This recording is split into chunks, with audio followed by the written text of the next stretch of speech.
Welcome, everyone. Thank you so much for joining us for Family Self-Sufficiency, a proven and powerful solution to Connecticut's affordable housing crisis.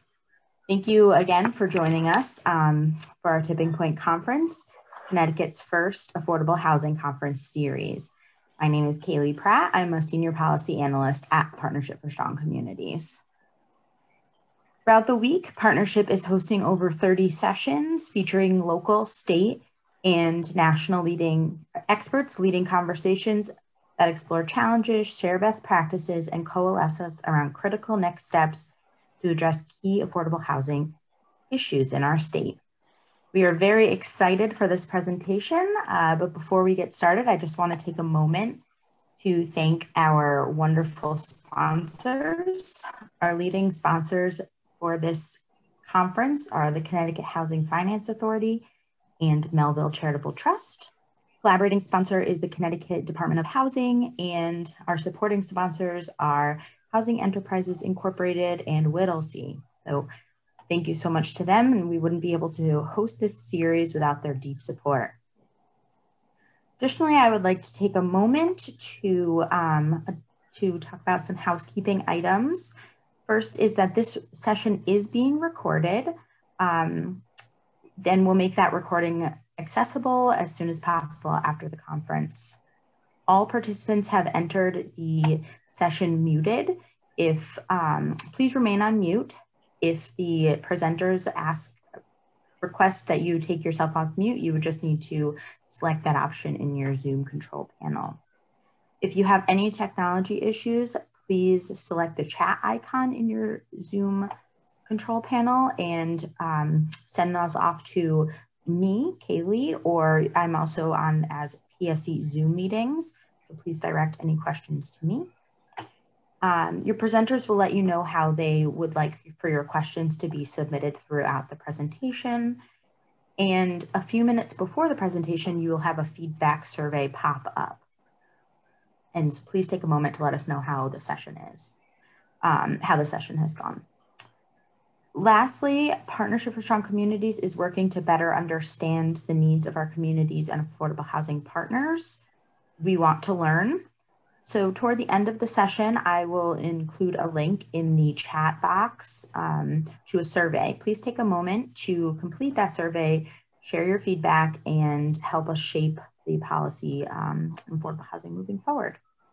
So I will stop sharing my screen now and hand it on over to Claudia. Thank you so much. Good afternoon, everybody. My name is Claudia Riley. I'm a senior financial coach with Compass Working Capital. I have a co-presenter this afternoon. Her name is Holly Kobayashi. She is the Family Self-Sufficiency Coordinator with the City of Bristol Public Housing Authority. So this afternoon, we're going to talk about a little known but very effective and powerful program called the Family Self-Sufficiency Program, better known by its acronym FSS. F as in Frank, S as in Sam, S as in Sam. So both myself and Holly are going to be discussing the FSS program this afternoon. For those of you who are not familiar with the program, we'll talk about its origins, its benefits, its features, how it started, where it is today, and where it's going. We're also going to talk a little bit about the Family Self-Sufficiency Program and its benefits, how it works, how do folks that are involved in the program or enrolled in the program succeed. We're also going to talk about how the FSS program has impacted individuals and families across the United States, but also here in the state of Connecticut.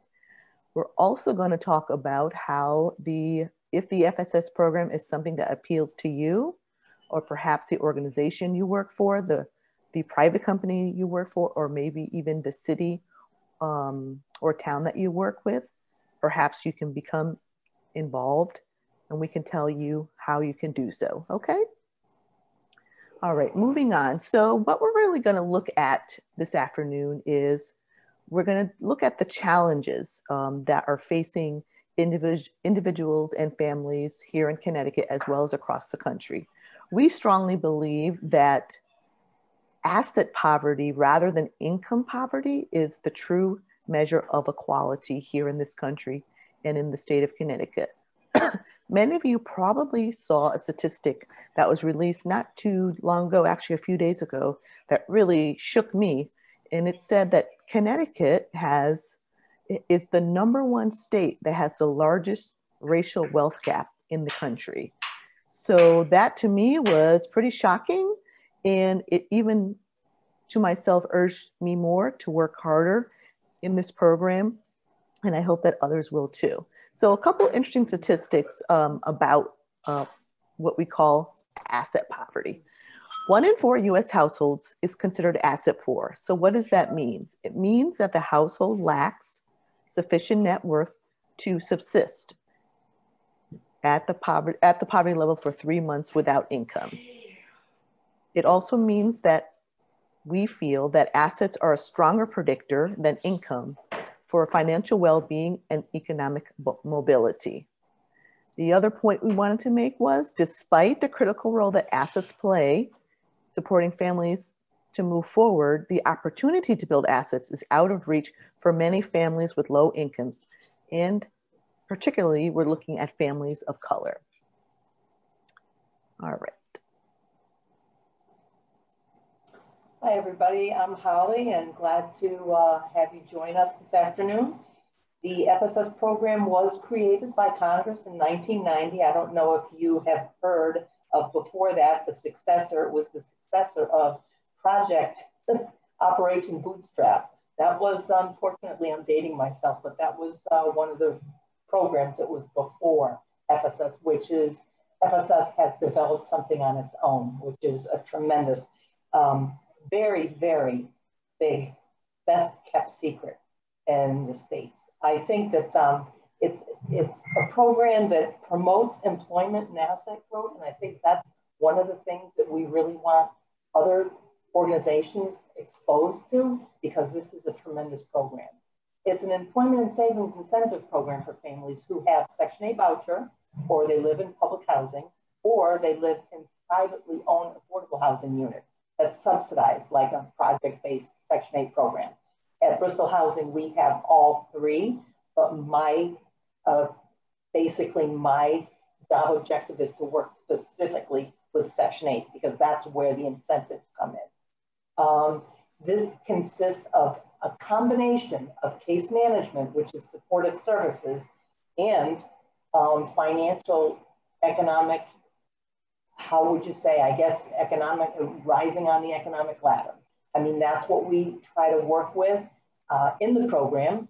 And the benefits we'll get into in a little bit, but what happens is when somebody in the program earns more money than when they started when they started Section 8 and they joined the program and they earn more money, what happens is their rent still increases, but that increase goes into a bank account for them. So not only are they getting supported services to develop professionally as well as financially, but they're also given that incentive, which is a money incentive. And that's probably, for me, what I've seen in the program, the best benefit. Mm-hmm. I do want to add one anecdote to the savings feature of the FSS program.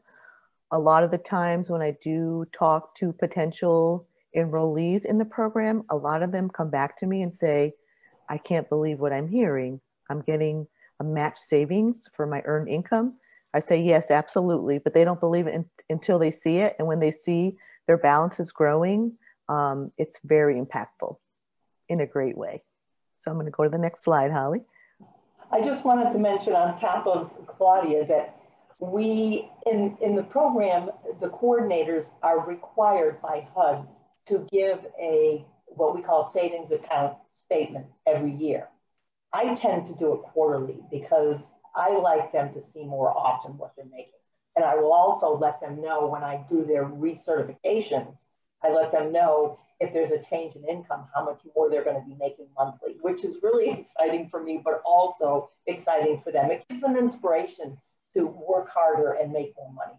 The FS program supports HUD-assisted families to increase their earned income and reduce their use of state and federal assistance, including HUD subsidies. Now, that really helps them catapult into another level where they can relinquish their Section 8 sometimes, and that does happen when they graduate from the program. But it also helps families who are, if you have people who have disabilities, they can still join the program and still benefit from the program, from the supportive services, or if they can work at all, they can develop as well. So there are a lot of benefits to a variety of people in your residence, I should say, depending on where you work and what type of programs you have. It's a 5-year program that can be extended 2 years for extenuating circumstances such as, your impediment to graduation, such as a loss of a job or health issues. And one of the ones we've used recently is the coronavirus, because that has had, I don't know on your programs, it's had a major impact on our work environment and the employment. So that has been, HUD has given us that access to use as an impediment to extend 2 years, but only 1 2-year period. But a person can graduate early if they've met all their goals and they choose to graduate early, we can graduate them. So it's a very flexible program. Yeah, I definitely want to echo Holly's sentiments about the power of the flexibility of the program in order to flex with families throughout their time in the program, depending on life circumstances, unforeseen situations, and who would ever guess that COVID-19 would have been a thing, a reality, and impacted people's, especially with this program, the ability for them to keep their job. A lot of our clients have been impacted by layoffs and furloughs. And we call that almost like putting their savings on pause, but then they're able to get back, sort of turn the switch back on and save again when they're able to go back to work, which is a really awesome thing. All right, the next thing I'm going to show you folks is a short video that's going to talk about the FSS program in sort of a nice animated way. You work hard every day to provide for yourself and your family because you have dreams and plan to bring them to life. But sometimes challenges come up that get in the way. The Family Self-Sufficiency Program, or FSS, can help you get ahead and reach your goals. Maybe you want to start an emergency fund, pay off debt, or build your credit. Or maybe you want to become a homeowner. FSS can help you take steps towards your goals. Typically, every time you or someone in your household earns more money, your rent goes up. This can make saving difficult, if not impossible. But with FSS, your rent increase is deposited in your savings account instead. Here's how it works. First, meet with your FSS coach to enroll in the program and set your goals. Then, when you find a job or increase your pay at work, you'll pay your new higher rent, and your housing provider will also make a deposit into your FSS savings account. This deposit will usually equal the amount of your rent increase. Over time, your FSS account grows. You receive one-on-one support and coaching. You might even be able to withdraw money from your account during the program. Maybe you need a new car for work or want to complete a certificate program. You can use your FSS savings to help make progress towards your goals. We know what you're thinking, but it's not too good to be true. You increase your income, pay your rent as usual, and money goes directly into your FSS savings account. The program is completely voluntary, and you will not lose your housing assistance by participating. To graduate, you will need to meet the goals you set for yourself, be employed, and make sure everyone in your household has been off cash welfare assistance for 12 consecutive months. FSS lasts 5 years, but you can graduate sooner. Once you've completed the program, use your savings however you see fit. You want to give your family the life they deserve. You aren't alone. FSS can help. Join FSS today, save part of your rent, and make your dreams a reality.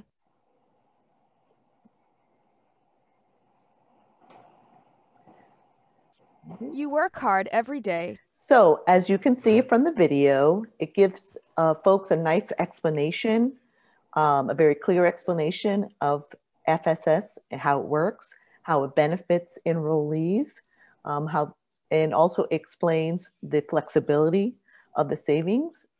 It talked a little bit about how folks can take what we call an interim withdrawal. So the savings is actually not locked away. It actually can be accessed to help folks with particular financial goals, or maybe an unexpected obstacle, such as their primary mode of transportation breaking down, so that they can use the money to help them get to those goals along the way. So this slide, as you see here, talks a little bit about the expectation of the FSS program. So a couple points I want to make here is, when the head of household signs up for the FSS program, the client sets 5-year realistic goals with the intention of meeting those goals and graduating from the program. So a lot of the time when we sit down with clients who are enrolling in the program, as we identify what we call a major program goal. Sometimes it's buying a home, or sometimes it's funding a college education for themselves or for their children. But a lot of the times what we do is we ask clients to take a look at that major goal and then try to identify smaller, shorter term goals, sort of breaking that major goal down to smaller goals so that they could reach smaller goals. For example, they want to increase their credit score by 20 points in 1 year, or they would like to take a class to be certified as a first-time homeowner. Those smaller goals collectively help the client reach those major goals. And the client is really the person that drives the identification and the completion of the goals. And us as FSS coordinators guide them, support them, give them referrals if they need along the way so they can achieve the major goal that they're looking at. So some of the goals that clients work with typically include training, for example, maybe getting an additional professional certification or an additional degree to be able to promote themselves in their current employment or get new employment. We also work with a lot of clients on what we call credit building or credit repair. A lot of my clients, for example, in Hartford, come to me with no credit score at all. So I talk to them and I encourage them what I call getting out of the shadows and creating a fingerprint, an individual fingerprint for themselves by credit building. And there's many tools on how to get there. And then we did refer to this before, but just as far as the graduation goes, there's 2 ways that individuals can graduate from the FSS program. One is, as mentioned before, is they meet all of their goals. Another way in which they graduate is by increasing their income to the point where they no longer can qualify for the public housing or the Section 8 subsidy. That happens sometimes, but I have to admit, in the Hartford area, I don't see that too much, to be honest. All right, Holly, I'm going to go to the next slide. Some of the great benefits of the FSS program. I think I'm going to break it down into 2 points, 2 sections. One is the benefits of the FSS program for the participant, but also I wanted to discuss a little bit about the benefits to the organization who brings in the program. The FSS participant, when she or he lands a better job or a salary increase or whatever that becomes earned income, what happens is his rent or her rent will always increase. But if he or she's in the program, in the FSS program, that increase, as we said, goes into a bank account, a savings account for them. And then once they graduate, they get a nice fat check. If they are not in the program, their rent increases and it's a loss to them. So it's really, this is a win-win program. And HUD wants families to climb that economic ladder. So that's one of the reasons they built this program. Another thing is that families can choose, like we talked about, interim goals. They can, withdraw from their account if they've met certain goal guidelines. And the Family Self-Sufficiency participants, when they graduate, what's really exciting about it is they can use that money in any way, shape, or form they want to. Most families use it to purchase a home or start a small business or pay off some debts, finance higher education for themselves and children. So that's a lot of what they would use it for. But I've also had people who have, I had one participant who never took her children on a trip.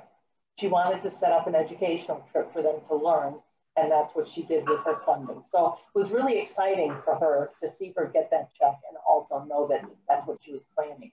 But there are also benefits in the sense that this money that they receive when they graduate is tax-free, and you do not have to claim it with the IRS. So it's basically something you've earned, but you don't have to pay anything to anybody else. It is your money. And a lot of participants don't understand that. They'll say, I really get that money. What am I allowed to do with it? And when I tell them, even though I tell them through the program, it's still, especially if it's a big check. I had one gal who went up to 28,000. I had two gals who were in the low 20s when they graduated. So they're anywhere from even $500 from the program to as much as 28, 30,000. So there's a big chunk of money that they can earn in that 5-year program. The benefits to the organization, those are things that we don't think about all the time, but one of the benefits is while HUD pays, say for instance, that participant gets a job, a better job, and increases his or her income. Okay, the rent's gonna go up. The rent increases, that increase, the housing authority or the private owner, landlord, puts that money into the account, but HUD continues to pay the full payment assistance. So you don't lose any money as an organization. You get that money in. And that's what's exciting about one of the benefits of the program. The other benefit is that you're helping a lot of Section 8 recipients or public housing, depending on the residents you serve. You're helping them not bridge that gap, but basically overcome that gap, that income gap. So they can, a lot of them, relinquish their Section 8.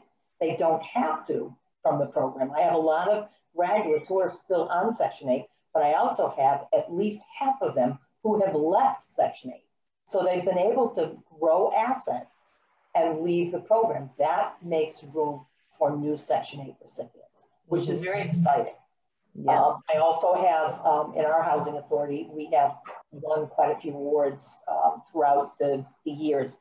And my CEO loves to talk when she gives a tour to show her bragging wall. So if you do really well in the FSS program, there are a lot of awards you can apply for and actually show your housing authority in a good light. Mm-hmm. So it really helps benefit not only FSS participant, but also the program. And you also, if you're applying for HUD, you're going to get a coordinator. If you get accepted in the program, you get awarded the grant. You can hire a coordinator who's going to coordinate that program. So those are huge benefits to your agency. Absolutely, Holly. That was really good. And I wanted to actually add one more thing to the power of the what I call the cold hard cash for the clients is that the accumulation that they receive, the savings balance that they have, in no way is going to jeopardize their public housing assistance as well as other public benefits they may receiving.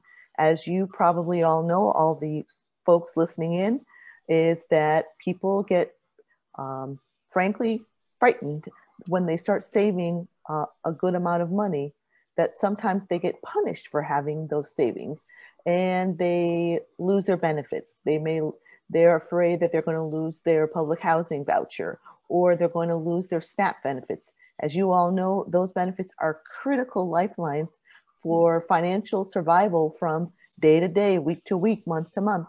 And a lot of folks that are starting to earn higher and higher earned income, they start to worry because they're going to hit what we call the benefits cliff.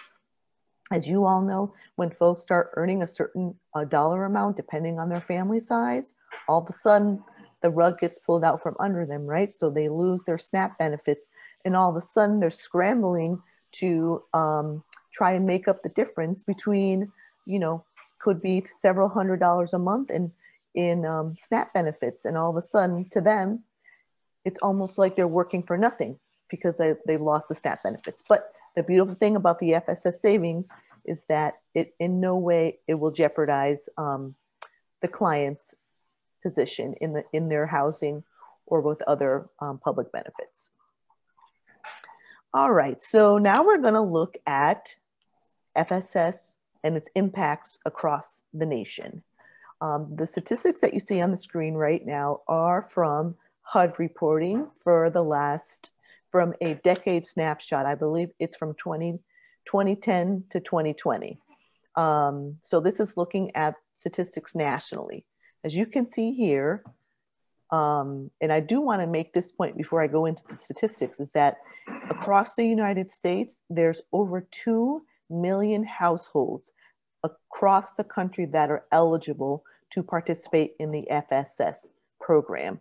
But in fact, a very small percentage of households are actually actively enrolled, 2% of all of those eligible programs. So I say to myself, my goodness, do you imagine the millions and millions of dollars that are in essence left on the table that individuals and families across the country aren't taking advantage of? And we need to continue to grow this program and talk about this program whenever we can. So let's look at the stats. In that 10-year snapshot, almost 37,000 households, quote unquote, graduated from the program. As you can see, the FSS participation, as well as the financial coaching and the case management has very positive outcomes. For example, you'll see here, household incomes increase 80% from an average of a household income of $14,700 to almost double, $26,586. That is remarkable. And let's look at other stats. The average savings balance, or what we call the accumulation of assets, which again, I'll refer to as the cash capital, average savings, $6,270. But as Holly mentioned before, their savings could be much, much higher, and I have seen it. I've seen folks graduate with balances of $15,000, $20,000, $25,000. And as you all know, that's a significant amount of cash that you put as a down payment towards your own home. Again, another point that talks about the win-win scenario for both the property owners or the public housing authorities and the clients. 35 to 40% of FSS participants had left housing assistance within 1 year of graduation. So as you know, the waiting list for public housing is many years long.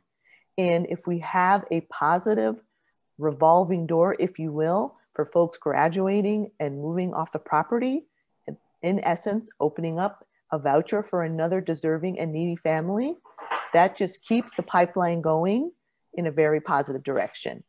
And another statistic that's really interesting when we talk about how do we break the barriers of housing affordability across the nation and here in Connecticut, of those graduates of the FSS program nationally, 15% of those homeowners, of those graduates became homeowners. So imagine that, how many folks potentially could have not been able to own their own home without the assistance of their FSS savings.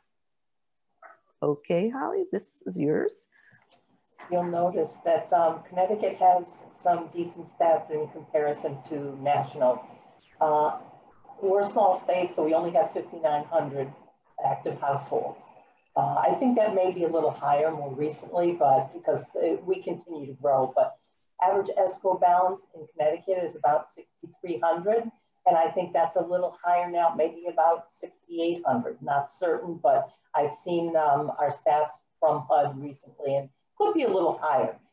Percent of FSS graduates moving on to homeownership, 32%. That's triple what's going on nationwide. As you know, in Connecticut, it's hard to be able to afford a house. So this FSS escrow savings is a real draw for Section 8 recipients and public housing recipients. It gives them extra incentive to build assets. And I think that's fabulous in Connecticut. We still have a lot of work to do, but 32% is pretty good. Absolutely. I think it's remarkable. All right, so now this slide, we're going to talk about if you're interested in the FSS program and you ask yourself, wow, this program is amazing. It has so many features and benefits. How can my organization or my property owner or my public housing authority, how can we get involved? So there are steps that you can take in order to receive a HUD grant that is awarded, correct me if I'm wrong, Holly, awarded on an annual basis? Would that be right? Yes, okay. It's on an annual basis. You have to reapply every year. Okay, so if you're interested in getting funding to run your own FSS program, you can apply for funding through HUD. And it's pretty cut and dried, but the initial application requirements include a number of things. HUD wants to know about your entity and what its mission statement is. They also want to know what is the estimated number of households that could potentially participate in the program. They also would like to see an action plan. So basically describing how you would operate your FSS program at your site. They also want to see a marketing and outreach plan. So how would you disseminate information about FSS? How would you recruit potential clients to enroll in FSS? And how would you basically provide an action plan to grow the program? Again, they're also looking at a timeline for how you're going to implement the program. The nice thing about learning how to apply for an FSS grant through HUD, there's a lot of information that HUD provides folks. And if you look at that website at the bottom of the slide here, there's a number of training videos and slideshows that will show you how you can move forward in the FSS grant making opportunity for you. All right, Holly? The HUD website, like Claudia says, it's loaded, jam-packed with information. It really has a lot of incredible information. It even has a short training program, which they mandate FSS coordinators within a year or 2 years of entering in the program, or getting awarded that grant. There are trainings through HUD. I've had trainings through Nan McKay, and they're fabulous. NARO is fabulous. Connecticut NARO is fabulous. There are trainings galore, so there's no lack of training to teach coordinators and teach organizations on how to set up the program. There's a national Yahoo group that I am a participant in, or actually a member of, and it's free. It's only for FSS coordinators, except for the fact that we have the national FSS program manager who kind of chimes in every once in a while and guides and maybe some guidance if we're having questions. But we share a lot of information. We share our brochures. We share our marketing techniques. We share we answer questions. We go to the regulations and quote them. It's a wonderful site and it's a wonderful group. We have over 300 members. So I just emailed a question this morning or yesterday afternoon, and I had about 5 responses of what they were doing in their housing authority. So it's really a helpful group. The state of Connecticut also has an FSS roundtable, which I've been a member of. We used to meet quarterly, but because of the COVID, we're all a little tentative. We hope to start meeting again, maybe at the beginning of the year. And with this COVID, hopefully it dies down a little bit. But there are around 25 members from a variety of towns. And even though we're not meeting, we still email each other if we have questions. So there's always an avenue to get your questions answered. So there are plenty of available resources for coordinators as well as agencies or housing authorities to get around the program and understand it better. Claudia, do you want to talk? Sure. Capital Working? So on behalf of my organization, Compass Working Capital, it's a Boston-based nonprofit that provides financial coaching and partners with housing providers to promote and run the FSS program in their particular locations. What we launched several years ago, and it continues to grow, is what we call Compass FSS Link. It's essentially an online national learning community, all things FSS related. We have, and if you're interested in signing up for FSS Link, you can go to compassworkingcapital.org and click on the link to sign up. At a minimum, you would be receiving newsletters, and then there's also a paid membership level where you'll be able to receive more intensive support. We can also help folks actually write their grants for HUD, give them best practices, basically make sure that they're best positioned to receive that funding. Another thing we also provide are discussion boards, much like what Holly was describing with the Yahoo group. We have FSS practitioners from all across the nation. Almost all 50 states are represented in these chat rooms. People post questions, they post maybe obstacles that they're facing, and people can share best practices, people can share ideas, or even just a supportive ear to the person that posts something on the chat board. Another thing we also provide are, on a regular basis, are all kinds of webinars related to FSS, but also related to financial coaching practices, everything from Credit 101 to student loan debt management and everything in between. Another thing that we do offer, which in my opinion is the highlight of the FSS Link community, is our national conference that we hold every fall. It's typically in either at the late September, early October. And as you all know, this year presented a unique opportunity, I would say, from COVID. We were able to give our national conference completely online, like we did here this week with partnership. We actually grew our attendance because I strongly believe that we actually added a really strong element of equity into the conference this year. People who have otherwise never been able to afford to fly to Boston, stay in a hotel, or even give financial support to additional staff members in their organization, they were able to participate online.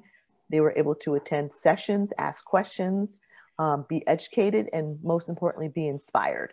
So that has, in actuality, I like to call it the COVID silver lining. So it was definitely had its benefits. Just before we close, I'd also like to mention that sometimes when you go on the HUD website, it can be a daunting experience. But one of the things that you can keep in mind when you have plans to apply for the grant, and then maybe if you receive the grant, you're awarded the grant, there are agencies such as Nan McKay that can help you write, for a fee, write your action plan. And they are updating theirs this fall because there are going to be a lot of changes in the FSS program upcoming. So we may even hire them ourselves to update our action plan. So there are a lot of agencies, if you do have funding, to be able to not only grant write, if you don't have grant writers, and also set up the action plan and your marketing and whatever you need to get the program up and running. Mm-hmm. So we're going to turn the screen over to our participants. If you have any questions or need some clarity on some points that we made, please go ahead and post them in the chat box, which is on the bottom of your screen. And Holly, I don't know if you want to monitor that to see if anybody has posted right anything. Now. Excellent. So in the meantime, I wanted to share with folks our contact information. Both Holly and I are happy to chat with you, answer questions, provide additional guidance. I have to say that Holly is really has a wealth of knowledge and connections with the FSS community here in Connecticut. She knows many of the players. Like she had mentioned before, she is the Connecticut FSS Roundtable Chair. She would be a great resource for all things FSS Connecticut, I like to say. So her contact information is there on the screen, as well as mine. Like I said, my organization is based in Boston, but I'm one of what we call our remote employees. But then again, isn't everybody remote these days? So I am physically based in Connecticut. I run FSS programs for Compass in Hartford and in Willimantic. I also do a little bit of, I guess, virtual road tripping with, if you will. I also manage a program up in Springfield with a partner that we have worked very closely with in the last several years, who's been a huge supporter of FSS, which is the Preservation for Affordable Housing. And they are the owners of Billings Forge Apartments here in Hartford, where we, Compass and POA, worked together to launch the FSS program at Billings Forge back in the late summer of 2017. We actually have 25 actively enrolled families in the FSS program currently at Billings Forge. So that's been just a delight to be involved with in Hartford. We also partner with another nonprofit organization in Willimantic called the Caleb Group. They own many properties across New England, from Connecticut all the way north into Maine. They are also huge supporters of FSS. They actually launched the very first multifamily property FSS program in the nation back in 2016. So they were really a model to show that nonprofit organizations that own multifamily units can offer this amazing service to their tenants. We have some questions here that we can respond to, and I have one question here. Is there a list of organizations that have run these programs? If you go onto the HUD website, they have a section there where they have the grant information. And on the back of that packet, so to speak, if you printed it, it's like 100 pages. On the very back end, it shows all the FSS programs nationwide. And it does it by state. So I think there are about maybe, if I'm not mistaken, 12 in Connecticut. I'm not absolutely certain, but nationwide, there are more than 700. So you can take a look on that website, on the HUD website, and go into the FSS program, and you'll find it there.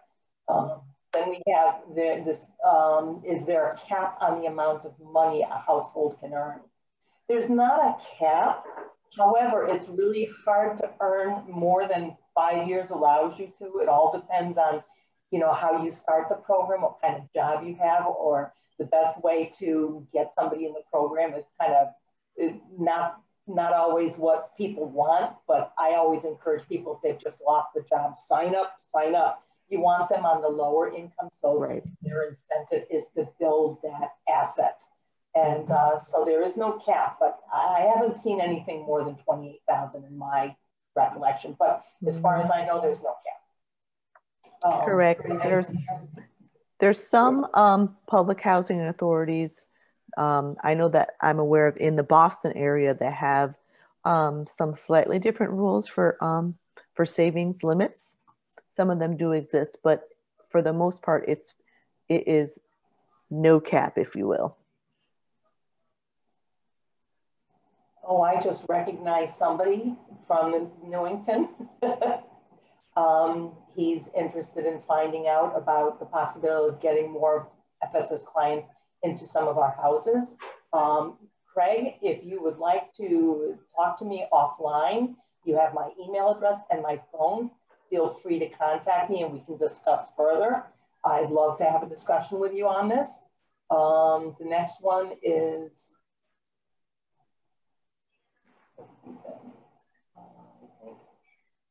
are the Caleb offering FSS programs in Connecticut? And if so, where? Caleb, I'm not familiar with. Claudia, do you know anything about Caleb?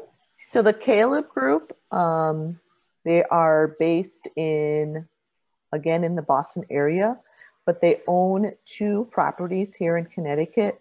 One is called Village Heights, which is in Willimantic, and there's another location in Killingly, which is near the Rhode Island border, but that's senior housing. So it's that particular property, it's been a little bit more difficult to almost impossible to launch an FSS program, only because the folks living there aren't really receiving an earned income. They're pretty much retired and receiving either Social Security or disability or a combination thereof. Again, that's really the rub there, right? If you will, the savings is captured by earned income. You know, I have a lot of clients come to me saying, how come I'm not earning more savings?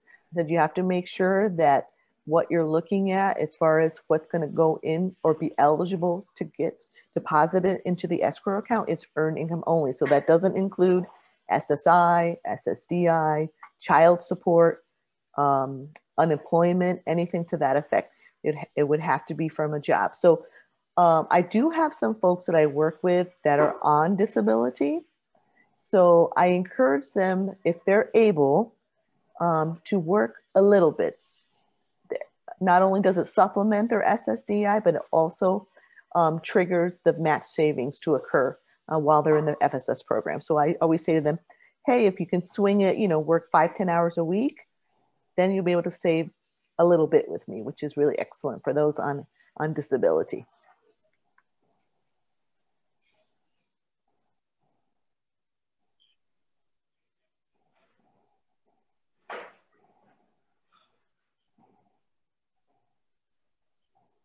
So I am assuming there's no more questions. I don't see any more questions. How are you? Oh, wait a second. Here we go. How are the grants typically structured? Are there limits to how many tenants can participate from one organization, from an organization? Are they given a lump sum and then organizations enroll participants until the money is exhausted? Let's start with the first one. How are the grants typically structured? There are not limits. However, you must maintain minimal of 25 participants. Now they give you time to grow that, but up to, you can have 25, you need to have at least 25 in order to fulfill that grant. If you get over 75 and up, you can apply for a second FSS coordinator position. And if after the second, you can get part-time. I think you can even hire part-time initially. But the minimum is 25 and there's no maximum, but it gets very difficult to case manage anything more than 50 because I do the research as well as the interim rent changes. So some don't do that, but some do. So you would want to start, if you got above 50, you'd want to start increasing it enough to get a second coordinator and share that caseload. Regarding a lump sum, no. What happens is once the individual, the FSS participant, starts increasing income and the rent increases, that's when we put that money into a savings account, but HUD continues to pay the full assistance. So it goes into a savings account. So you don't get a lump sum. You get a lump sum for the grants, but not for the tenants. You get them as they increase their income. Right. And then what happens is the property managers or the accounting office, depending on how big your employee structure is, they actually bill HUD on a monthly basis, depending on the rent they're collecting for each of the FSS enrollee. And then they get the money deposited by HUD on that monthly basis. I did want to talk a little bit about enrollment and size of enrollment. Compass partners with some very large public housing authorities in Massachusetts, in particular the Boston Housing Authority, which has a very aggressive goal to enroll actually several thousand clients. So if you're looking at those larger urban centers like the Boston, Philadelphia, New York, the potential for number of enrollees is huge. And then in turn, of course, you're talking about these grant programs, but then people start to get more creative about where funding is coming from to run their programs successfully. So those large urban centers like your Philadelphias, they have 2,000 people enrolled in their city in FSS. they actually have what they call financial centers. So they have, could have a dozen financial coaches or FSS coordinators hired, but they also use a hybrid of funding to help them run their programs. The HUD grant money, in addition to they might do some reach out like for some private philanthropy and those sorts of things to run their programs. So when you start getting big and bold like that, it requires a lot of financial support.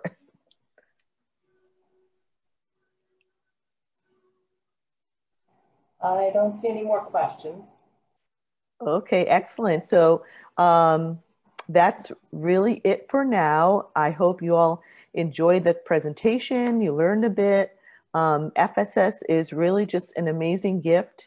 Holly and I just love working with our clients, and we really wish to see a lot more FSS enrollees in Connecticut and across the country in the coming years.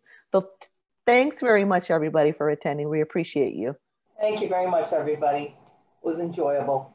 Thank you so much, Claudia and Holly. We really appreciate it. And I certainly learned a lot, and I'm sure our audience did. So thank you. And we hope to see many of you on our future sessions. Take care, everyone. Oh, this is kind of fun. The poll. I'm going to leave it up for another second. That way, if anyone wants to finish. Oh, yeah.